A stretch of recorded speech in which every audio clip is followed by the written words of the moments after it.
જો આપણે સાયકલ જોઈએ તો સાયકલમાં શું હોય? General cycle involve in the formation of the soil.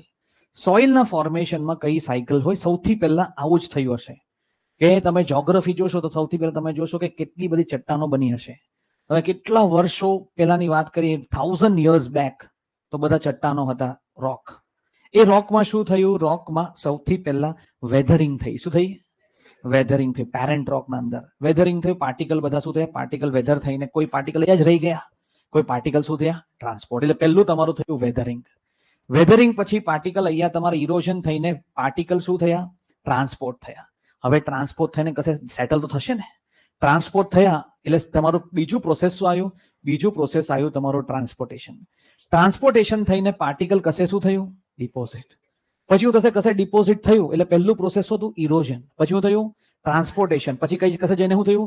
Deposit થયું. હવે ત્યાં ડિપોઝિશન ચાલુ ચાલુ ચાલુ ચાલુ ચાલુ, બરાબર છે? એટલે તમારું છે level surface rise. Level surface શું થયું? ડિપોઝિશન ચાલુ ચાલુ ચાલુ અને ડિપોઝિશન વધી ગયું એટલે અહીંયા એને આપણે કહે છે અપહીવલ. શું કહે છે?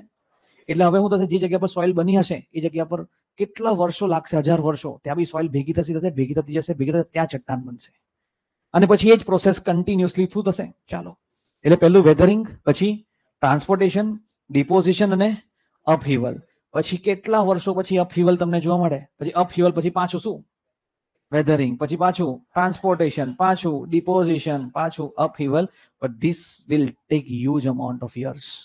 બરાબર છે? આ જે વર્ષો વર્ષો વર્ષો નીકળી જાય છે, બરાબર. આપણે એના જીઓલોજીમાં જવાની જરૂરત નથી.